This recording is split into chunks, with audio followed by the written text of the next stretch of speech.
ನಮಸ್ಕಾರ ಸ್ನೇಹಿತರೆ, ಹಿರಿಯ ನಾಗರಿಕರು ಅಂದು ಇಂದು ಕಾರ್ಯಕ್ರಮಕ್ಕೆ ತಮ್ಮೆಲ್ಲರಿಗೂ ಸ್ವಾಗತ. ನಾನು ಉಷಾ ಗಾಯತ್ರಿ. ವಿಶ್ವ ವೈದ್ಯ ದಿನಾಚರಣೆಯ ಸರಣಿ ಕಾರ್ಯಕ್ರಮಕ್ಕೆ ಕೂಡ ತಮ್ಮೆಲ್ಲರಿಗೂ ಸ್ವಾಗತವನ್ನ ಕೋರ್ತಾ ಇವತ್ತಿನ ಅತಿಥಿಗಳಾದ ಡಾಕ್ಟರ್ ಹಲಸಂಗಿ ಮಠ ಅವರಿಗೆ ನಮಸ್ಕಾರ. ಕಾರ್ಯಕ್ರಮಕ್ಕೆ ಸ್ವಾಗತ ಸರ್. ನಮಸ್ಕಾರ ಮೇಡಮ್. ಬಿಜಾಪುರದ ನಂದು ಎಜುಕೇಶನ್ ಆದದ್ದು. ಅವಾಗ ಏನೋ ಒಂದು ಊಸ್ತನ ಹೆಂಗೆ ತೆಗಿಬೇಕು, ಈ ಮದ್ರಾಸ್ ಮಂದಿ ಅದೆಲ್ಲ ಬಂದು ನೆಲದ ಮ್ಯಾಗ ಇಲ್ಲಿ ಚಿತ್ರ ತೆಗಿತಿದ್ರು. ಅದನ್ನ ನೋಡ್ಕೋತ ನಿಂದಿರ್ತಿದ್ದೆ, ಯಾವಾಗ ಇವ್ರು ಹೆಂಗೆ ತೆಗಿತಾರಪ್ಪ, ಏನ್ ಮಾಡ್ತಾರಂತ ಹೇಳಿ. ಆ ಪ್ರಕಾರ ನಾನು ಯಾಕೆ ತೆಗಿಬಾರ್ದು, ಅದು ನಮ್ಮ ತಂದೆಗೆ ಇಷ್ಟ ಇರಲಿಲ್ಲ. ಅವರೆಲ್ಲ ಅಲ್ಲಿ ಮದ್ರಾಸ್ದಿಂದ ಬಂದು ಇದು ಬಂದು ಏನೋ ಅವ್ರಿಗೆ ಫೈನಾನ್ಷಿಯಲಿ ಡಿಫಿಕಲ್ಟ್ ಇರ್ತದೆ, ತೆಗೆದ್ಮ್ಯಾಗ ರೂಪಾಯಿ 2 ರೂಪಾಯಿ ಅವಾಗ 4 ಕಡೆ ಹಿಂಗೆ ಹೋಗೋದು ಹೋಗ್ತಾರೆ. ನೀನು ಅಡವೈನವ್ರ ಮಗ ಆಗಿ ನೀ ಇಂಥದ್ದು ಯಾಕೆ ಮಾಡ್ತೀನಿ, ನೀನು ಡಾಕ್ಟ್ರಿಗೆ ಇಟ್ರ ಪೊಸಿಷನ್ದಾಗಿರ್ಬೇಕು. ನಾ ಬಿಡ್ತಿದ್ದಿಲ್ಲ, ಅವ್ರು ಮಕ್ಕೊಂಡಕ್ರೆ ಯಾವಾಗರೇ ಗೀಸ್ಕೊತ್ಕೊಂಡಿರ್ತಿದ್ವಿ ಹಂಗೆ. ಆಮೇಲೆ ಯಾವಾಗ ಪಾಟೀಲ್ ಪುಟ್ಟಪ್ಪರು ಒಂದ್ಸಲ ವಿಸಿಟ್ ಮಾಡಿದ್ರು ನನ್ನ ಮನೆಗೆ. ಅವ್ರು ಹೇಳಿದ್ರು, ಅಲ್ಪ ನಿಮ್ದು ಇಷ್ಟೆಲ್ಲ ಚಂದ ಆರ್ಟ್ ಅದ, ನೀನೇ ತೆಗ್ದೇನಂತ ಕೇಳಿದ್ರು. ಕಲರ್ ಪೇಂಟಿಂಗ್ ಅದು. ಹೌದ್ರಿ, ನಾನೇ ತೆಗೆದಿದ್ದೆ. ಇಷ್ಟು ಚಂದ ತೆಗಿತೀನಿ ಅಂತ ಕೇಳಿದ್ರು ಅವ್ರು. ಈ ಸಣ್ಣ ಹುಡುಗ ಚಂದ, ಅದಕ್ಕೊಂದು ಲೋಟದಾಗ ನೀರು ತಂದು ಪೋರ್ಟ್ರೇಟ್ ಹೊಡೆದ್ಬಿಟ್ಟು ನೀವು ಬಣ್ಣ ಎಲ್ಲ ಕೆಳಗಿಳುತ್ತೆ. ಹಂಗ್ಯಾಕೆ ಮಾಡಿದೆ ಅಂತಂದ್ರೆ, ಇಲ್ಲ ನನ್ನ ಬಗ್ಗೆ ನಿಮ್ಗೆ ವಿಶ್ವಾಸ ಹುಟ್ಲಿ ಅಂತ ಮಾಡಿದೆ. ಹಂಗೇನಿಲ್ಲಪ್ಪ, ವಿಶ್ವಾಸ ಅದ ನೋಡಪ್ಪ ಅಡವಯ್ಯ ಅಂದ್ ನಮ್ಮ ತಂದೆಯವರು. ಅವ ಚಲೋ ಆರ್ಟಿಸ್ಟ್ ಆಗ್ತಾನೆ, ಎಲ್ಲರ ಅಬ್ರಾಡ್ ಕಳಿಸ್ಕೊಡು, ಯಾಕಿದು ಅದು ಬೇರೆ ಹಾಕ್ತಿ. ಪಾಟೀಲ್ ಪುಟ್ಟಪ್ಪರು ಹೇಳಿದ್ರು. ಅವ್ರ ಮಾವರಲ್ಲಿ BM ಪಾಟೀಲ್ ಇರ್ತಿರು, ಅವ್ರ ಮಗಳನ್ನ ಕೊಟ್ಟಿದ್ರು. ಅವರು ಸದಾ ನಂದು ಇದನ್ನ ನೋಡ್ತಿದ್ರು, ಚಲೋ ಹುಡುಗದಾನೆ, ಅವ್ನಿಗೆ ಒಂದು ಸ್ವಲ್ಪ ಇದು ಮಾಡ. ಅಲ್ಲಿ ನಾರಾಯಣರಾವ್ ಕುಲಕರ್ಣಿ ಅಂತ ಬಿಜಾಪುರದಾಗಿದ್ರಿ, ಅವ್ರದ್ದೊಂದು ವಸ್ತು ಸಂಗ್ರಹಾಲಯ ಇತ್ತು. ಆ ಸಂಗ್ರಹಾಲಯದೊಳಗೆ ಏನು ಮಾಡ್ತಿದ್ರು, ನಾನು ಓದದ್ದು ಏನೋ ಒಂದು SSLC ಆಯ್ತು, ಇನ್ನೇನಾದರೂ ಊರು ತಿರುಗಾಡಬೇಕು ಒಂದು ಹಂಬಲ ನನಗೆ, ಜನ ನೋಡಬೇಕು, ಸೀನ್ರೀಸು ನೋಡಬೇಕು ಅಂತೇಳಿ ವಿಚಾರ ಮಾಡಿದ ಕೂಡಲೇ ಅವರಲ್ಲಿ ಇದು ಬೇಕಲ್ರಿ, ಅಪ್ಲಿಕೇಶನ್ಗೆ ಹಾಕಿದ ಮ್ಯಾಗ ಫೋಟೋ ಗೀಟೋ ಬೇಕು. ಆ ಸ್ಟುಡಿಯೋಕ್ಕೆ ಹೋದೆ, ನಾರಾಯಣರಾವ್ ಕಲಾನಿಧಿ ಅಂತೇಳಿ ಸ್ಟುಡಿಯೋ. ಅವ್ರ ಹತ್ರ ಹೋದ ಕೂಡಲೇ ಅವರು ಅಲ್ಲಿ ವೆಂಕಟೇಶ್ ಅಂತಿದ್ರು. ಯಾಕಪ್ಪ ಇಲ್ಲಿ ಬಂದು, ಅವರೆಲ್ಲ ನನ್ನ ಹೈಸ್ಕೂಲ್ದಾಗದು ಆರ್ಟ್ ಅದು ನೋಡಿದ್ರಿ. ಅವ್ರು ಆರ್ಟ್ ನೋಡಿದಾಕ್ರೆ ಮಿಣಿಸ್ಗಿ ಅವ್ರು ಇದ್ರು ಅಲ್ಲಿ. ಊರಿಲಿ ಆರ್ಟಿಸ್ಟ್ ಅದ್ರಲ್ಲ, ಅವ್ರ ಕಜಿನ್ ಬ್ರದರ್ ಮಿಣಿಸ್ಗಿ ಅವರು. ಅವನು ಭಾಳ ಚಲೋದ ಆರ್ಟು, ಅವನು ಮುಂದೆ ಹೋದನ್ ಭಾಳ ಚಲೋ ಆಗ್ತಾನೆ, ಶೈನ್ ಆಗ್ತಾನೆ. ಅವಾಗ ನನಗೇನಂದ್ರು ಮಾಸ್ಟರ್ ಆಫ್ ಆರ್ಟ್ ಅವರಿಗೆ ಅವಾಗ ಕೊಟ್ಟರು ಒಂದು. ಅಂದ್ರೆ ನೀನು ಅದ್ರೊಳಗೆ ಭಾಳ ನಿಪುಣದಿ ಅಂತೇಳಿ ಸತ್ಕಾರ ಮಾಡಿದ್ರಿ. ಅಂದ್ರೆ ಕಾಲೇಜ್ ಹುಡುಗ, ಹೈಸ್ಕೂಲ್ ಹುಡುಗರು, ಸಿದ್ದೇಶ್ವರ ಹೈಸ್ಕೂಲ್ ಹುಡುಗರು. ಅದು ನಂದೇನು, ನನಗೆ ಅದು ಸುಮ್ಮನೆ ಅದೇ ಏನೋ ಮಾಡ್ತಾರಪ್ಪ ಹೋಗ್ಲಿ ಅಂತ. ಗ್ಯಾದರಿಂಗ್ ಇರ್ತಲ್ರಿ ಉತ್ಸವ ಇದ್ದಾಗ ಕೊಟ್ರು. ಆಮೇಲೆ ಹೋದ ಕೂಡಲೇ ಅವರು BM ಪಾಟೀಲ್ ಕೇಳಿದೆ, ನಿನ್ನ ಹೆಸರು ಏನೀಗ? ಹಲಸಂಗಿ ಮಠ. ಮತ್ತು ಅಡವೈನವ್ರಿಗೆ ಏನಾಗಬೇಕು, ಅವ್ರ ಮಗರಿ ಅಂತ. ಚಲೋ ದೊಡ್ಡ ಗುಳ ಆದಪ್ಪ. ಅವ್ನು ನಾರಾಯಣರಾವ್ ಕುಲಕರ್ಣಿ ಹೇಳಿದ್ರಿ. ಮತ್ತು ಇಲ್ಲಿ ಯಾಕೆ ಬಂದೀವಿ ಅಂತ ಕೇಳಿದ್ರಿ. ಇಲ್ರಿ ಸರ್, ನಾ ರೈಲ್ವೆದಾಗ ಯಾವ್ದ್ರ ಹಿಂಗೆ ಟಿಕೆಟ್ ಕಲೆಕ್ಟರ್ ಆಗಿ ದೇಶ ನೋಡ್ಬೇಕತ್ತೆ. ಉತ್ಸಾಹ ಇಲ್ಲೇ ಅದಾರ. ಆವಾಗ ಅವರು ಮಹಾತ್ಮ ಗಾಂಧಿದು ಏನದಲ್ರಿ, ಉಪ್ಪಿನ ಸತ್ಯಾಗ್ರಹ ಅದು ಎಲ್ಲ ಮಾಡಿದ್ರಲ್ಲ, ಅವನ್ನ ಟಚಿಂಗ್ ಮಾಡ್ಬೇಕಾಯ್ತು, ಕ್ರೇಪಿಂಗ್ ಮಾಡಿದೆ. ಅವ್ರು ಇಂಗ್ಲೆಂಡ್ದವ್ರು ಒಂದು ಆರ್ಡ್ರ್ ಕೊಟ್ಟಿದ್ರು, ಸುಮಾರು ಭಾಳಷ್ಟು ಆರ್ಡ್ರ್ ಇತ್ತು ಅವ್ರದ್ದು. ಅಂದ್ಕೊಳ್ಳಿ, ಹಂಗಾರೆ ಒಂದ್ಸಲ ಇಂಟರ್ವ್ಯೂ ಮಾಡ್ತೀನಿ, ನಿನಗೆ ಅಲ್ಲಿ ಹೋಗಿ ಅದಕ್ಕಿಂತ ನಿನಗೆ ಇಲ್ಲೇ ಮಾಡ್ತೇವೆ. ನಮ್ಮ ಮನೆಗೆ ಏನೂ ಹೇಳಲಿಲ್ಲ. ಆಯ್ತು ರೀ ಸರ್, ನಾ ಮಾಡ್ತೀನಿ ಅಂತದ್ದು. ಅದು 1-2 ಇದನ್ನು ಕೊಟ್ಟರು, ಕ್ರೇಪ್ ಮಾಡೋಕೆ. ನೀನು ಆರ್ಟ್ ಚಲೋದಪ್ಪ, ಶೇಡಿಂಗು ಟಚಿಂಗ್ ಅದು ಮಾಡಬೇಕು, ಕ್ರೇಪಿಂಗ್ ಮಾಡಬೇಕು, ಪಿಕ್ಚರ್ ಕರೆಕ್ಟ್ ಬರಬೇಕು. ಆಯ್ತು ರೀ ಅಂತ ಹೇಳಿ ನಾ ಮಾಡಿ ಕೊಟ್ಕೊಳ್ಳೇನೆ ಭಾಳ ಖುಷಿ ಆದರು. 1-1.5 ತಿಂಗಳದ್ದು ಮಾಡಿದೆ, ಮನ್ಯಾಗ ಏನೂ ಹೇಳಿಲ್ಲ. ನನ್ನ ಮಗ ಮುಂಜಾನೆ 8-9 ಏನ್ರಿ ತಿಂದು ಹೋದವ, ಸಂಜೆ ಮುಂದೆ 5-5:30 ಬರ್ತಾನೆ. ಈ ಹುಡುಗರು ಕೆಟ್ಟ ಚಟನ ಇರ್ತಾವೆ, ಎಲ್ಲರೂ ಹೋಗಿ ಏನರ ಮಾಡ್ತಿರ್ಬೇಕು. ಅವ್ರು ಯಾರಿಗೂ ಹೇಳಲೇ ಇಲ್ಲ ನನ್ನ ಮನ್ಯಾಗ. ಆಮೇಲೆ ಎಲ್ಲ ಮುಗಿದ್ಮ್ಯಾಗ ಅವ್ರು ಅಂದರು, ಇದು ತಗೋ, ನಿನಗೆ 300 ರೂಪಾಯಿ ತಗೋ ಅಂತಂದ್ರು. ಎದಕ್ಕೆ ರೀ ಅಂದ, ತಗೋ ನಿನಗೆ ಇಲ್ಲಿ ಆಗಿನ ಕಾಲಕ್ಕೆ ರೀ. ಆಮೇಲೆ 300 ರೂಪಾಯಿ ಕೊಟ್ಟು ಒಂದು ಬನಿ ಕ್ಯಾಮ್ರಾ ಕೊಟ್ಟರು. ಯಾಕಂದ್ರೆ ನಿಂದು ಆರ್ಟ್ ಚಲೋ ಐತಿ, ನೀ ಯಾವಾಗಾರ ಸೀನ್ರಿ ಇರತ್ತು. ಬಿಜಾಪುರ ಐತಿಹಾಸಿಕ ಸ್ಥಳ, ಅಲ್ಲೆಲ್ಲ ಚಂದ ಮಸೂತಿ ಅವು ಇವು ಹಿಸ್ಟ್ರಿ ಇದೆ. ನನಗೆ ಎಲ್ಲಿ ಬೇಕೋ ಅಲ್ಲಿ ಕ್ಲಿಕ್ ಮಾಡ್ತಿದ್ದೆ. ಆಮೇಲೆ ಅಲ್ಲಿ PS ಹಿರೇಮಠ ಅಂತ ಒಬ್ರು ಇದ್ರು, SS high school, very good artist ಹೇಳಿ. ಆಮೇಲೆ ಜಾಗೀರ್ದಾರ್ ಅಂತ ಅವರು ಆರ್ಟಿಸ್ಟ್. ಅವಾಗ ನಮ್ಮ ತಂದೆಯವರು ಪರಿಚಯ ಮಾಡಿಕೊಟ್ರೆ, ಅವ್ನಿಗೇನೋ ಒಂಥರದ್ದು ಹುಚ್ಚ ಐತಿ, ಇದು ಮಾಡ್ತಾರೆ. ಹಂಗೆ ಅನ್ಬೇಡ್ರಿ, ಆರ್ಟ್ ಅಲ್ಲೋ ಐತಿ ಅವನಿಗೆ, ಅದು ದೇವ್ರು ಕೊಟ್ಟ ದೇಣಿಗೆ, ಹೋಗ್ಲಿ ಕಲೀಲಿ ತಗೋರಿ ಅಂತಂದು. ಆಮೇಲೆ ನನ್ನ ಅಂಥದ್ದು ಏನಿಲ್ಲ, ಹುಡುಗಾಟಿಗೆ ಅಂತ ನಾ ಬಿಟ್ಟೆ. ಯಾವುದೋ ಸಿನಿಮಾಕ್ಕೆ ಹೋದಾಗ ಗ್ಯಾದರಿಂಗ್ ಇತ್ತಲ್ಲ, ಅವಾಗ ಪ್ರೈಝು ಅನೌನ್ಸ್ ಮಾಡಿದ್ರು. ಫಸ್ಟ್ ಪ್ರೈಝು ಹಲಸಂಗಿ ಮಠದ್ದು. ನಾ ಇಲ್ಲೇ ಇಲ್ಲ, ನಾ ಸಿನಿಮಾದಾಗ ಹೋಗಿ ಕುಂತೀನಿ. ನಮ್ಮಪ್ಪ ಬಂದು ನನ್ನ ಮಗನೇ ನಿಂದು ಫಸ್ಟ್ ಪ್ರೈಸ್ ಕೊಟ್ಟಾರ ನೀ ಇಲ್ಲೇ ಇಲ್ಲ ಅಂತೇಳಿ ಅವ್ರು ಹೋಗಿ ತೊಗೊಂಡ್ರು. ಮನೆಗೆ ಬಂದ್ಮೇಲೆ ನಾ ಸಿನಿಮಾ ಬಿಟ್ಟು ಬಂದ್ಕೊಳ್ಳಿ ಏನಪ್ಪ ನೀನೇನೇನು ಆರ್ಟ್ ಗೀಟ್ ಭಾಳೆಲ್ಲ ನಿನ್ ಫಸ್ಟ್ ಪ್ರೈಸ್ ಕೊಟ್ಟಾರಂದೆ. ಅವಾಗೆಲ್ಲ ಇಂಪೋರ್ಟೆಡ್ ಬರ್ತಿದ್ರು ಚಾರ್ಕೋಲ್ದು ಪೇಸ್ಟಲ್ ಕಲರು, ಆಮೇಲೆ ಡ್ರಾಯಿಂಗ್ ಶೀಟು ಭಾಳ ಚಲೋ ಬರ್ತಿತ್ತು. ಅವರು ನಿನಗೆ ಇಂಟ್ರೆಸ್ಟ್ ಭಾಳ ಇದೆ ಇದ್ರೊಳಗೆಲ್ಲ, ನಾನು ಜೋಡಿ ಬಾ ನಾ ಕರ್ಕೊಂಡು ಹೋಗ್ತೀನಿ ಅಂತಿದ್ರು PS ಕುಲಕರ್ಣಿ ಅವರಿಗೆಲ್ಲ. ಆವಾಗ ನನ್ನ ಗೆಳೆಯ ಒಬ್ಬ ಇದ್ರಿ VR ಹಿರೇಮಠದ್ದು, ಅವ್ರಿಗೆ ಮೇಡಮ್ ಅವ್ರಿಗೆ ಗುರ್ತ, ವೆರಿ ಗುಡ್ ಆರ್ಟಿಸ್ಟ್ ಇವ್. ನಾವು SSLC ಕುಂತ್ಕೊಳ್ಳೇನೆ ಒಂದು ಸಬ್ಜೆಕ್ಟ್ ಕೊಟ್ಟಿರ್ತಾರೆ, ನಾನು ತೆಗೆದೆ. ಅವನೊಂದು ರೂಮ್ನಾಗ ಬೇರೆ, ನನ್ನೊಂದು ರೂಮ್ನಾಗ ಇದ್ದೇವೆ. ಪರೀಕ್ಷೆ ಆದ್ಮೇಲೆ ನಮ್ಗೆ ಅವರು ನಿಮಗೆ ಸೂಪರ್ವೈಸರ್ ನಿಮ್ಮನ್ನು ಕರೀತಾರೆ. ನಾವು ಎದಿರ್ತೀವಿ, ನಾವು ಕಾಪಿ ಮಾಡಿಲ್ಲ ಏನೂ ಇಲ್ಲ, ಅದು ಆಪ್ಷನಲ್ ಸಬ್ಜೆಕ್ಟ್ ಡ್ರಾಯಿಂಗ್ ಇರ್ತದೆ SSLC. ಆಮೇಲೆ ಯಾರು ನೀವು ಇಷ್ಟು ಚಲೋ ತೆಗೆದಿರಿ ನೀವು, ಇಬ್ಬರದು ಭಾಳ ಚಲೋ ಆಗಿದೆ. ಮತ್ತು ಅವನಿಗೆ 70% ಕೊಟ್ರಿ. ಆರ್ಟ್ದಾಗ ಭಾಳ ಕಡಿಮೆ ರೀ ಗ್ರೇಡ್ ಕೊಡು, ಅದಕ್ಕೆ ಅವನಿಗೂ ಕೊಟ್ಟರು. ಅವ ಏನು ಮಾಡಿದ, JSS ಸ್ಕೂಲಿಗೆ ಹೋದ್ರಿ ಅವ ಬಾಂಬೆಗೆ. ನಾ ಇಲ್ಲಿ ಕಾಲೇಜ್ದಾಗ ಅಲ್ಲಿ ಅವಾಗ ವಿಜಯ ಕಾಲೇಜ್ ಅಂತಿತ್ತು, ಪಂಚನಾಥ ಸ್ವಾಮಿಗಳು ತೆಗೆದಿದ್ದೆ. ಅಲ್ಲಿ ಆದ್ರೂ ನಾ ಬಿಡಲೇ ಇಲ್ಲ, ಮಾಡ್ಕೊಂತ ಹೋಗೋಣ ಅಂತೇಳಿ. ನೀವು ಬೆಸ್ಟ್ ಇದು ಅದಿ. ಆಮೇಲೆ ಕೆಲವು ಸಲ ಏನಾಯ್ತ್ರಿ, ಇವು ಮೇಕಪ್ ಮಾಡೋದು ಏನೇನು ಆಗ್ತಾವೆ ಇವನ್ನೆಲ್ಲ ಸ್ಟಡಿ ಮಾಡ್ಬೇಕತ್ತ. ನಾ ಏನು ಮಾಡಿದೆ, ಹ್ಯಾಂಗೂ ನಂದು SSLC ಮುಗೀತು, ಇನ್ನೇನು ಫಿಲ್ಮ್ ಇನ್ಸ್ಟಿಟ್ಯೂಟ್ ಸೇರಿದ್ರೆ ಭಾಳ ಚಲೋ ಆಗ್ತದೆ. Art direction, motion picture photography, public relation, film industry. ಅವಾಗ ಜಾಗೀರ್ದಾರ್ ಅಂತಿದ್ದಾರೆ ಪುಣಾದಾಗ. ಆಯ್ತು ಹಂಗಾರೆ ಅಂಥೇಳಿ ಅವರಿಗೆಲ್ಲ ಬರೆದು ಇದನ್ನೆಲ್ಲ ಬರೀ ಬಂದು ನಮ್ಮ ತಂದೆಯವ್ರು ನೋಡಿದ್ದು, ಏನು ಮಾಡಾಕತ್ತಾನೆ ಹುಡುಗ ಅಂತೇಳಿ ಹಿಂಗೈತಿ ಅಂತ ನಾವು ಅವ್ರಿಗೇನು ಹೇಳಲಿಲ್ಲ ರೀ. ಅವಾಗ ಸೂಟಿ ಬಿಟ್ಟಾಕ್ರೆ ಬಾಂಬೆ ನೋಡಬೇಕು. ಆವಾಗ ಹಳೆ ಕಾಲದ ಬಾಂಬೆ ರೀ, ಅವಾಗ ಏನೈತಿ ರೀ, ಟ್ರಾಮ್ ಇತ್ತು, ಅದು ಇತ್ತು. ಅಲ್ಲಿ ದಂಡಾವತಿ ಮಠ ಅಂತ ವೆರಿ ಗುಡ್ ಆರ್ಟಿಸ್ಟ್ ಅವರು ಆರ್ಟಿಸ್ಟ್. ಆಮೇಲೆ ನಾನು ಅಲ್ಲಿ ಹುಡುಕ್ಯಾಡಿದ್ದು ಚಾರ್ನಿ ರೋಡ್ನಾಗ ಆಪ್ರಾ ಹೌಸ್ ಹತ್ರ ಹೋದೆ. ಅವ್ರಂದರು ಏನಪ್ಪ ಯಾರು ನೀನು ಅಂತ ಕೇಳಿದ್ರೆ, ಹಿಂಗೆ ರೀ ಅಂತ ಪರಿಚಯ ಮಾಡಿದ್ರು. ನಿಂದು ಏನು ರೀ ಒಂದಿಷ್ಟು ಆರ್ಟ್ ಗೀಟಿದ್ರೆ ಕೊಡು ಸರ್. ನನಗೆ ತೆಗ್ದಿದ್ದೆ ಟ್ರೈನ್ನಾಗ ಬರೋ ಮಂದಿ ಎಲ್ಲ ಹೋಗ್ಬಿಟ್ರಿ ಅದು ಗಾಡಿ ಒಳಗೆ. ಅವಾಗ ಅಡಿರಿ ಟಿಕೆಟ್ ರೀ, ಟ್ರೈನ್ ರಶ್. ಆಯ್ತಾಯ್ತು ನಿಮ್ಗೊಂದು ಇದನ್ನು ಕೊಡ್ತೀನಿ, ಅಲ್ಲೊಂದು ಮಾಡೆಲ್ ಕುಂತಾರೆ, ಅದು ಒಂದು ಗುಜರಾತಿ ಹುಡುಗಿ, ಅದನ್ನು ತೆಗಿ ಅಂತಂದ್ರಿ.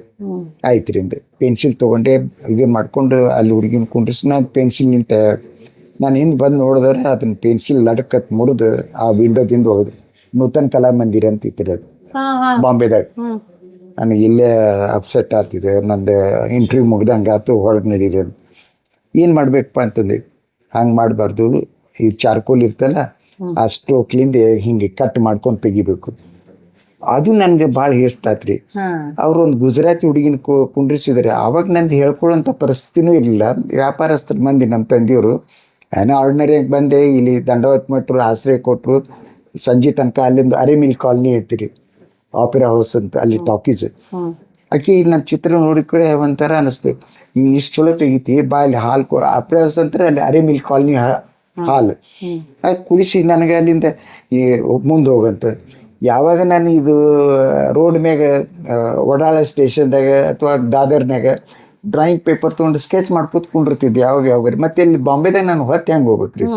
ನಾ ತೆಗಿ ಮುಂದೆ ಎಲ್ಲರೂ ಹಿಂದೆ ನೋಡೋರು, ಆರ್ಟಿಸ್ಟ್ ಅದಾನೆ ಹಂಗೆ ಹಿಂಗತ್ತೆ. ನನಗೆ ಆರ್ಟೇ ಬರೋದಿಲ್ಲ, ಕಲ್ತಿನೂ ಇಲ್ಲ. ಅವ್ರು ದಂಡವತಿ ಮಠ ಅಂದರು, ನಿನಗೆ ದುಡ್ಡು ತೊಗೋದಿಲ್ಲ, ನೀ ಕಲಿ, ನಿನಗೆ ನಾ ಪ್ರೋತ್ಸಾಹ ಮಾಡ್ತೀನಿ, ನನ್ನ ಬೆಸ್ಟ್ ಶಿಷ್ಯನ ಮಾಡ್ತೀನಿ ಅಂತ.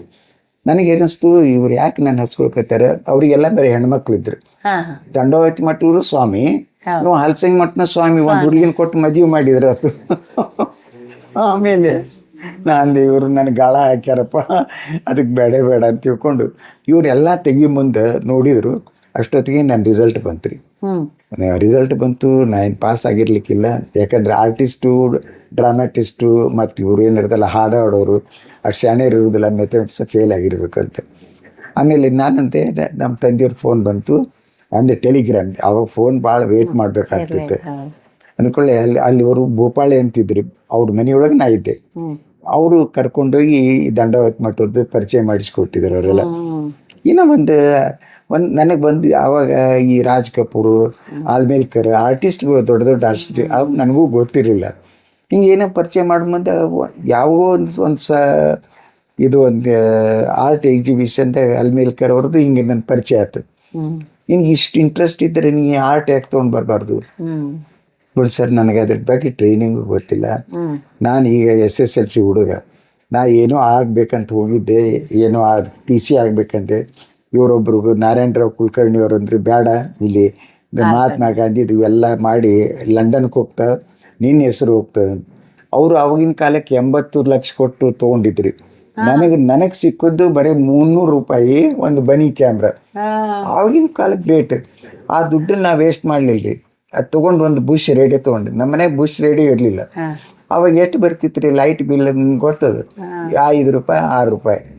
ಅಲ್ಲಿ ಎಲ್ಲ ಇಲ್ಲೇ ಇಲ್ಲ. ಅವಾಗ ಯಾವ ಒಂದು ಸ್ಟ್ರೀಟ್ ಮ್ಯಾಗ ಒಂದು ಲ್ಯಾಂಪ್ ರೀ, ಅಲ್ಲೇ ಕುಂತ್ಕೊಂಡು ಓದಬೇಕು. ಆಮೇಲೆ ಅಲ್ಲೇ ಕುಂತ್ಕೊಂಡು ಟೈಪ್. ಆಮೇಲಿಂದ ಇವ್ರ ಮನೆಗೆಲ್ಲ ಮಕ್ಕೊಂಡ್ರೆ ನನ್ಗೆ ಅಗೇನ್ಸ್ಟ್ ಇತ್ತಲ್ರಿ ಚಿತ್ರ ತೆಗಿಬೇಡಂತೆ. ಅವ್ರು ಮಲಗಿದ ಮ್ಯಾಗ ನಾ ಕುಂತ್ಕೊಂಡು ಚಿತ್ರ ತೆಗಿದ್ದೆ. ಅದು ದೀಪ್ನಾಗ ಸುಮ್ಮನೆ ಚಿತ್ರ ತೆಗಿದಂದ್ರೆ ಹಿಂಗ ಬೇಕಂತಲ್ಲ ನನಗೆ ಹೆಂಗೆ ತಿಳಿರ್ತದೆ. ಅದ್ರ ರಿಯಲ್ ಲೈಫ್ ತೆಗಿಬೇಕು ಅದ್ರೊಳಗೆ. ಅದು ನೋಡಿದ್ರೆ ಒಂದು ಫೈನ್ ಆರ್ಟ್ ಅಂತ ಕಾಣಬೇಕು. ಸುಮ್ಮನೆ ಹಿಂಗೆ ಲೈನ್ ಹೊಡೋದು ಅಡ್ಡ ತಿಡ್ಡ ಬೇಡ ಅಂತೆ. ಅದಕ್ಕೆ ಫೈನ್ ಆರ್ಟ್ ಅಂತ ನಾನು ಇದನ್ನು ಮಾಡಿದೆ. ಈಗ ಕೂಡಲೇ ಒಂದ್ಸಲ ಹಂಗಾರೆ ಅದ್ರೊಳಗೇನೆ ಇದ್ದಕ್ರಿ SS ಹೈಸ್ಕೂಲ್ದಾಗ ಒಂದು ರಂಗೋಲಿ ಎಕ್ಸಿಬಿಷನ್ ಮಾಡಿದ್ವಿ. ಅವ್ರೇನು ಹೇಳಿದ್ರು, ನನಗಿಬ್ಬರು ಹುಡುಗರು ಕೊಡ್ರಿ ಅಂತ ಹೇಳಿದ್ರು. ಅವಾಗ ಹಿರೇಮಠನ ನನ್ನ ಅವ್ರು ಸೆಲೆಕ್ಟ್ ಮಾಡಿದ್ರು. ನೀವಿಬ್ರು ಕೊಡ್ರಿ, ನನಗದು ರಂಗೋಲಿ ಪೌಡ್ರಿಗೆ ಬಣ್ಣ ತಿಕ್ಕಿ ಕೊಡ್ಬೇಕು ಅಂತ. ಅವ್ರಿಗೆಲ್ಲ ತಿಕ್ಕಿ ಕೊಡೋದನ್ನ ಅವ್ರು ನನ್ನ ಕಲಿಸಿದ್ರಿ. ಅದು ನಾವು ಒಂದು ಮಧುಮತಿ ಒಳಗಿಂದ ಇಕ್ಕಿದ್ದು ವೈಜಯಂತಿ ಮಾಲೆಂದು ಒಂದು ಗಿಡದ ನಿಂತದ್ದು ನಾ ತೆಗೆದು ಭಾಳ ಲೈಕತ್ತು ಅವರಿಗೆ. ಭಾಳ ಚಂದ ತೆಗ್ದಿಯಪ್ಪ, ನೀನು ಆರ್ಟ್ ಚಲೋ ಐತಿ, ನಿಂದ ಮುಂದೆ ಕ್ಯಾರಿ ಆನ್ ಮಾಡಿ, ಇದ್ರ ಸಲುವಾಗಿ ನೀ ಬಾಂಬೆಗೆ ಹೋಗು, ಚಲೋ ಕಲಿ ಮುಂದೆ ಹೋಗು ಅಂತಂದ್ರೆ ನನ್ನ ಮನೆಗೆ ಬಿಡ್ಬೇಕಲ್ರಿ. ಬಟ್ ಅದ್ರ ಬೆನಿಫಿಟ್ಟು VR ಹಿರೇಮಠ ಅವ್ರು ತೊಗೊಂಡ್ರು. ಆಮೇಲೆ JJ ಸ್ಕೂಲ್ಗೆ ಹೋಗಿ ಅಲ್ಲಿ ಬಂಗಾರ ಪದಕ ತೊಗೊಂಡು ಚಲೋ ಆರ್ಟಿಸ್ಟ್ ಅಂದ್ರೆ ಹೆಸರು ಆತ್ರಿ ಒಂದು. ನಂದರೆ ಏನಿಲ್ಲ ಆಗೋದ್ರಿಂದ ಹೋಗಲ್ದ. ಆರ್ಟಿಸ್ಟ್ ಲೈನ್ ಇಂದ ಬಂದ್ರಿ ಸರ್, ನೀವು ಬಾಲ್ಯದಿಂದಲೇ ಮಾಡ್ಕೊಂಡು ಬಂದ್ರಿ. ಎಲ್ಲಿ ನಿಮ್ದು ವೈದ್ಯಕೀಯ ಕಡೆ ಹೊಳಿತು? ನೀವು ಡಾಕ್ಟರ್ ಹೆಂಗಾದ್ರಿ? ಆಮೇಲೆ ಇವರು ಇಂಟರ್ವ್ಯೂ ಹೇಳಿದ್ರು, ನೀವು ಮೆಡಿಕಲ್ ಸ್ಕೂಲಿಗೆ ಒಂದು ಹುಡುಗರು ಬೇಕಾಗಿತ್ತು. ಸ್ವಲ್ಪ ನಮ್ಮ ಫಾದರ್ ಇನ್ಫ್ಲೂಯೆನ್ಸ್ಫುಲ್ ಈ ಹುಡುಗ. ಯಾಕಂದ್ರೆ ಇವು ಹೆಚ್ಚು ಇವ್ರ ಆರ್ಟಿಸ್ಟ್ಗಳು ಅಭ್ಯಾಸ ಕಡೆ ಲಕ್ಷ ಇರೋದಿಲ್ಲ, ಇದು ಮಾಡೋದಿಲ್ಲ. ಒಂದು ಟ್ರೈ ಮಾಡೋಣ ಅಂತ ಇನ್ಫ್ಲೂಯೆನ್ಸ್ ನನಗಲ್ಲಿ ಸೀಟ್ ಸಿಕ್ತ್ರಿ. ಎಲ್ಲಿ ಮೆಡಿಕಲ್ ಸ್ಕೂಲ್ನಾಗ. ಮುಂದೆ ಮೆಡಿಕಲ್ ಸ್ಕೂಲ್ ಅವಾಗ BD ಲಿಂಜಲಿಂಗಪ್ಪ ಅವ್ರ ಸ್ಕೂಲ್ ಇತ್ರಿ. ಅದು ಮೆಡಿಕಲ್ ಸ್ಕೂಲ್ ಅದು ಅಲ್ಲಿ ಒಂದು ಶಿವಮೊಗ್ಗದಾಗ 2 ಕಡೆ ತೆಗೆದ್ರು. ಅದನ್ನ ನೀವು SSLC ಮೇಲೆ ಮೆಡಿಕಲ್ ಸ್ಕೂಲ್ ಇಲ್ಲ, PUC ಅದಾದ್ಮ್ಯಾಗ ರೀ ಸೆಕೆಂಡ್ ಇಯರ್ ಇಂಟರ್ ಸೈನ್ಸ್ ಅದ. ಇವನ್ ಹೈಸ್ಕೂಲ್ದಾಗ ಸಹಿತ ನಾ ಡ್ರಾಯಿಂಗ್ ತೆಗಿತಿದ್ದಲ್ರಿ ಜರ್ನಲ್ಸ್ ಆಗ. ಬ್ಲ್ಯಾಕ್ ಇಂಕ್ಲಿಂಗ್ ತೆಗೆದುಕೊಳ್ಳಿ, ಎಷ್ಟು ನೀಟ್ ತೆಗಿತಪ್ಪ, ನಿನ್ನೆಲ್ಲ ರಿಸರ್ವ್ ಮಾಡಿ ಇಡ್ಬೇಕು, ಮುಂದಿನ ಅವ್ರಿಗೆ ತೋರಿಸ್ಬೇಕು.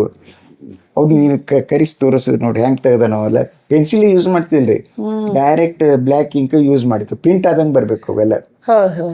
ಆಮೇಲೆ ಇಲ್ಲಿ ಬಂದ್ಮ್ಯಾಗ ಒಂದು ಕೆಲಸ ಮಾಡಿ, ನೀನು ಇದಿಷ್ಟೆಲ್ಲ ನೀ ಚೆಂದಾಗೈತಿ, ನಾವು ಪ್ರಿಂಟ್ ಮಾಡೋದಿಲ್ಲ, ಅದನ್ನು ಪ್ರಿಸರ್ವ್ ಮಾಡ್ತೀವಿ, ಇಲ್ಲೇ ಕೊಟ್ಬಿಡು ಅಂತದ್ದು.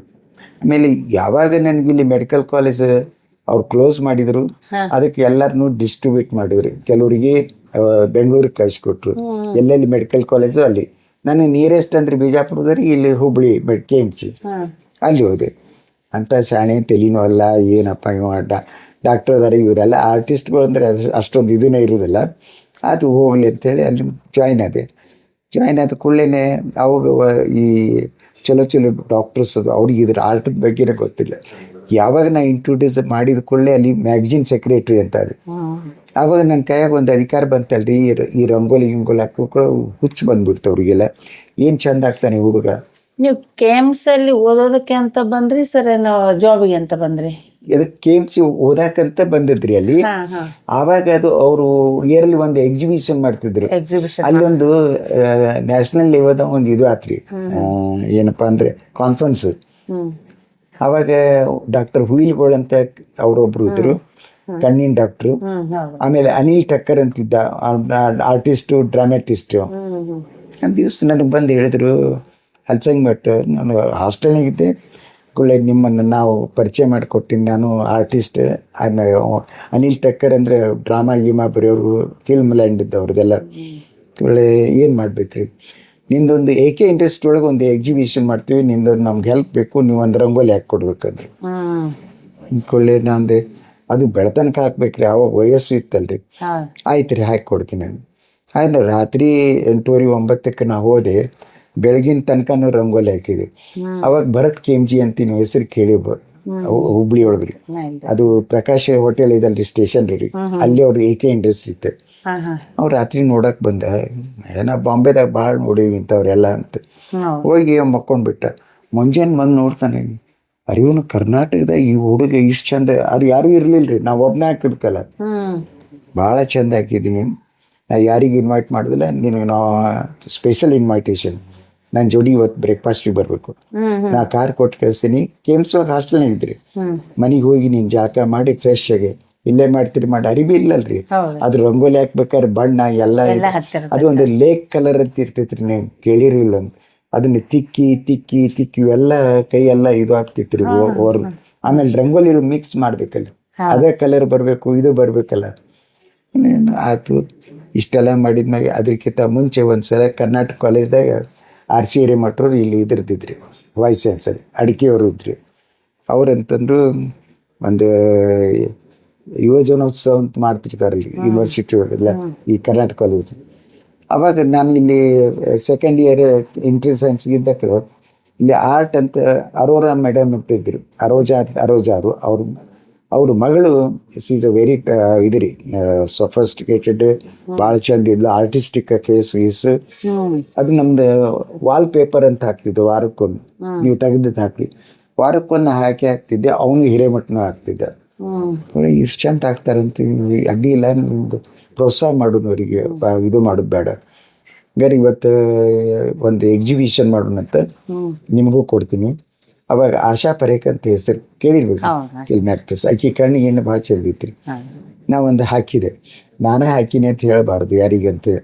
ಅವಾಗ ಅದು ಒಂದು ರಾತ್ರಿ 8 ಗಂಟೆಗೆ ಶುರು ಮಾಡಿ ಬೆಳಗಿನ 6:30 7 ತನಕ ಹಾಕ್ಬೇಕ್ರಿ. ಅವರ ರಾತ್ರಿ ಯಾರು ಅಗ್ದಿ ಕಲ್ಟಸ್ ಸಲಗೆ ಒಂದು ಕಪ್ ಚಾ ತಂದು ಕೊಡ್ಬೇಕು, ಉಪ್ಪಿಟ್ಟು ತಂದು ಕೊಡಬೇಕು. ಅಲ್ಲಿ ಮನೆ ಇದ್ದವ್ರು ಪಾಪ ಸಣ್ಣ ಸಣ್ಣ ಹುಡುಗರು ಅದಾರ, ಇವು ಕಾಲೇಜ್ ಹುಡುಗರು ನಿಮ್ಗೆ ಗೊತ್ತಲ್ಲ ಆ ವಯಸ್ಸು ಎಲ್ಲ ಕೂಡ 15-20 ವರ್ಷ ರೀ. ತಂದು ಕೊಡೋರಿ, ನೀ ಇದರ ಮಾಡಪ್ಪ ಅಂತಂದ್ರು. ದೊಡ್ಡ ಹಾಲ್ನಾಗ ಹಾಕಿದ್ದೇವೆ, ಎಲ್ಲರೂ 5-6 ಹಾಕಿದ್ದೇವೆ. ನನ್ನ ಹೆಸರು ಹೇಳಿಲ್ಲ, ನನ್ನ ರಿಲೇಟಿವ್ಸ್ ಬಂದರು, ಸುಳ್ಳದ ಮಟ್ಟ ಅಂತ ಹೆಸರು ಕೇಳಿದ್ರು, ವೆರಿ ಆರ್ಟಿಸ್ಟಿಕ್. ನಾ ಎಲ್ಲ ನೋಡೀನಿ. ಅಲ್ಲಿ ಲಾಸ್ಟಿಗೆ ಯಾರು ಹಾಕ್ಯಾರ ಅವ್ರಿಗೆ ಹೇಳಿದೆ, ಯಾರು ಹಾಕ್ಯಾರ ಗೊತ್ತಿಲ್ಲ, ಇಷ್ಟರೊಳಗೆ ನಿಮ್ದು ಯಾವುದು. ನನಗೆ ಯಾಕೋ ಆ ಲಾಸ್ಟ್ ಯಾರು ತೆಗೆದಾರೆ ಭಾಳ ಚಂದ ತೆಗೆದಾರೆ, ಏನು ಕಣ್ಣು ಹಾಕಿದೆ, ಆಶಾ ಪರೇಖ್ ಅಂತಲ್ಲಿ ಹಾಕಿದೆ, ಭಾಳ ಚಂದ ತೆಗೆದಾರೆ. ಯಾರು ಅವ್ರನ್ನ ನೋಡಕ್ಕೆ ಸುರೇಶ್ ಹಲ್ಸಂಗಮಠ. ಇಷ್ಟು ಚಲೋ ಆರ್ಟಿಸ್ಟ್ ಅದಿ ನೀ ಯಾವ್ದಾಗ ಆರ್ಟ್ ಯಾಕೆ ತೊಗೊಳಿಲ್ಲ? ಆವಾಗ ಇವರೆಲ್ಲ SS ಒಡೆಯರು, RC ಹಿರೇಮಠರು ನೋಡಿದ್ಮ್ಯಾಗ ಈ ಆರ್ಟ್ ಎಕ್ಸಿಬಿಷನ್ ಒಂದ್ಸಲ ಇದ್ರಾಗ ಇಡೋಣ ನಮ್ಮ ಕರ್ನಾಟಕ ಯೂನಿವರ್ಸಿಟಿ ಒಳಗೆ ಯುವಜನೋತ್ಸವ ಮಾಡ್ತೇವೆ ಅಂತೇಳಿ. ಅಲ್ಲಿ ಒಂದು ಬ್ಯಾಡ್ಮಿಂಟನ್ ಹಾಲ್ ಇತ್ತು. ಅವರು ಹಿಂಗೆ ರಿಕ್ವೆಸ್ಟ್ ಮಾಡಿ ಒಂದು ವಯಸ್ಸಿತ್ತು, ಅವಾಗ ಹಾಕಿದೆವು. ಭಾಳ ಚಂದ ತೆಗ್ದೀನಿ ಅಂತ ಎಲ್ಲರೂ, ಅಡಿಕೆಯವರು ಎಲ್ಲರೂ ಭಾಳ ಅಪ್ರಿಸಿಯೇಟ್ ಮಾಡಿದ್ರು. ಮುಂದೆ ಏನಪ್ಪ ಮುಂದೆ ನಂದು ಬರೀ ಆರ್ಟ್ದಾಗ ಹೋಯ್ತು. ನಾನು ಬಂದದ್ದು ಮೆಡಿಕಲ್ ಡಾಕ್ಟರ್ ಆಗುವಂತ, ಫೇಲ್ ಆಗಿ. ತಂದೆಯವ್ರಂದ್ರೆ ಅಭ್ಯಾಸ ಕಡೆ ಎಷ್ಟು ನೀ ಆರ್ಟ್ ಕಡೆ ಕೊಟ್ಟು ಹಂಗೆ ಅಭ್ಯಾಸ ಕಡೆ ಮಾಡು, ನೀನು ಚಲೋ ಫೇಮಸ್ ಡಾಕ್ಟರ್ ಆಗ್ತಿ, ನೀನು ಯಾಕೆ ತಲೆಗೆ ಹಚ್ಕೊಂಡು ನೀವು ಬಿಟ್ಬಿಡೋದನ್ನು. ಆಮೇಲೆ ಅಡಿಕೆಯವರು ಮತ್ತು ಅಲ್ಲಿ ಇವರೊಬ್ರು ಇದ್ರಿ, ಫಿಲಾಸಫಿ ಡಾಕ್ಟರ್ ಒಬ್ರು. ಅವಾಗ ನಾನು ಟ್ರೈಬ್ ವುಮೆನ್ಸ್ ಅಂತ ಮಾಡಿದ್ರಿ ಇಂಡಿಯಾದಾಗ, ಎಲ್ಲ ಚಾರ್ಕೋಲ್ ಸ್ಕೆಚ್. ಅವರು ನನಗೆ ಇದ್ರಾಗ 3 ನಾ ತೊಗೋತೀನಿ, ನೀವು ಎಷ್ಟು ರೊಕ್ಕ ಕೊಡ್ಬೇಕಂದ್ರೆ. ನಾವು ರೊಕ್ಕಕ್ಕೆ ಮಾರೋದಿಲ್ರಿ, ಹಂಗೆ ನಿಮ್ಗೆ ಬೇಕಾರ್ತವ್ರಿ. ಒಂದೊಂದು ಪಿಕ್ಚರ್ ಆಗಿನ ಕಾಲಕ್ಕೆ 200-200 ರೂಪಾಯಿ ಕೊಟ್ಟರು. ತೊಗೊಂಡ್ರಿ ಒಂದು ದೊಡ್ಡ ಫುಲ್ ಡ್ರಾಯಿಂಗ್ ಶೀಟ್ನಾಗ. ಅವ್ರು ಇನ್ನೂ ಇಟ್ರೆ ಅವ್ರ ಹೆಸರು ನನಗೆ ನೆನಪಿಲ್ರಿ. ಫಿಲಾಸಫಿ ಅವ್ರದ್ದು ಫೇಮಸ್ ಡಾಕ್ಟ್ರಿ. ಆಮೇಲೆ SS ಒಡೆಯವರು ಅವಾಗೂ ನೋಡಿದ್ರು, ಇಷ್ಟು ನೀ ಚಲೋ ಆರ್ಟ್ ಅದಿ, ಒಬ್ಬ ಡಾಕ್ಟರ್ ಆಗಿ ನೀ ಮೆಡಿಕಲ್ ಕಾಲೇಜ್ದಾಗ ಇದನ್ನು ಆರ್ಟ್ ಹೆಂಗೆ ಡೆವಲಪ್ ಮಾಡ್ಕೊಂಡು ಬಂದು. ಸರ್ ನನಗೆ ಮಾಡ್ಕೊಂಡು ಬರಲಿಲ್ಲ, ನನಗೆ ಮೂಡ್ ಯಾವಾಗ ಬರ್ತದೆ ಏನ್ರಿ ಅಂತ ಹೋಗ್ತೀನಿ. ಆಮೇಲೆ ಅಂದರು, ಒಂದು ನೋಡು ಆಲ್ ಇಂಡಿಯಾಕ್ಕೆ ಒಂದು ಎಕ್ಸಿಬಿಷನ್ ಐತಿ, ಅದರ ಪಾರ್ಟಿಸಿಪೇಟ್ ಮಾಡಬೇಕು ಅಂದ್ಕೊಳ್ಳೆ. ಡಾಕ್ಟರ್ NK ಚೆನ್ನಪ್ಪ ಚೌಕರ್ ಅವರು ಇದ್ರಿ, ನಿನ್ಗೇನು ಬೇಕು ಹೇಳಿ ನಾವೆಲ್ಲ ಹೆಲ್ಪ್ ಮಾಡ್ತೀವಿ. ಯಾಕಂದ್ರೆ ಇದು ಓನ್ಲಿ ಮೆಡಿಕಲ್ ಇವ್ರ ಸಲಹೆಗಿದೆ, ಡಾಕ್ಟರ್ ಸಲಹೆ. ಅದು ಲುಧಿಯಾನದಾಗ, ಪಂಜಾಬ್. ಆಯ್ತು ರೀ, ಕಳಿಸ್ಕೊಡ್ತೀನಿ, ನೋಡು ನನ್ನ ನಸೀಬು ಹಾತಂದು. ಆದ್ರೆ ನಾನು ಒಂದು ಕಂಡೀಷನ್, ಇಲ್ಲಿ ಕೃಷ್ಣ ಭವನ ಅದ, ನಾನು ಡಿಸ್ಟರ್ಬ್ ಆಗ್ಬಾರ್ದು. ನಾ ತೆಗಿತೀನಿ ರೀ, ಅದು ನನ್ನ ನಸೀಬು ಇದ್ದರೆ ಓದಕ್ಕೆ. ಅದಕ್ಕೆ ಗೋಲ್ಡ್ ಮೆಟ್ಲ್ ಇಟ್ಟರು, ಹುಷಾರಿ ನೀನು ಅಂತ. ನನಗೆ ಅದು ಇಷ್ಟ ಇಲ್ರಿ, ನನಗೆ 10 ಇಲ್ಲಾಂದ್ರೆ ಇಲ್ಲ. ಆಮೇಲೆ ಎಲ್ಲ ಪ್ಯಾಕ್ ಮಾಡಿ ಅಲ್ಲಿ ಲುಧಿಯಾನಕ್ಕೆ ಕಳಿಸ್ಕೊಟ್ರು. ಹಾ 1 ತಿಂಗಳಾಯ್ತು 2 ತಿಂಗಳಾಯ್ತು ರಿಪೋರ್ಟ್ ಬರಲಿಲ್ಲ. ಹಾ ಆಮೇಲೆ ಆವಾಗ ನಾನು ಸೆಕೆಂಡ್ MBBS ಇದ್ರಿ. ಒಂದು ದಿವಸ ಆವಾಗ ಅದ್ರೊಳಗೆ ನಾವು ಪ್ರತಿ ಸಲ ಅಲ್ಲಿ ಎಕ್ಸಿಬಿಷನ್ ಆಗ್ತದಲ್ಲ ಅದ್ರ ಪಾರ್ಟಿಸಿಪೇಟ್ ಮಾಡ್ತಿದ್ದೆ. ಹಾ ಎಲ್ಲರೂ ನೋಡ್ತಿದ್ರು, ಇವ್ ಡಾಕ್ಟ್ರು ಇವನು ಆರ್ಟಿಸ್ಟು, ಇವ್ ಹೆಂಗೆ ತೆಗಿತಾನೆ, ಇವಂದು ಏನದ. ಅವಾಗ ಅನಾಟಮಿ ಫಿಸಿಯಾಲಜಿ ಒಳಗೆ ಡಯಾಗ್ರಾಮ್ ಇರ್ತಿತ್ತು ರೀ. ಹೌದು. ನೀ ಡಯಾಗ್ರಾಮ್ ತೆಗೆದು ಬರೀ ಪಾಸ್ ಆಗ್ತಿ ಅಂತ ಅನ್ನೋದಿಲ್ಲ. ಹಾ ಹಾ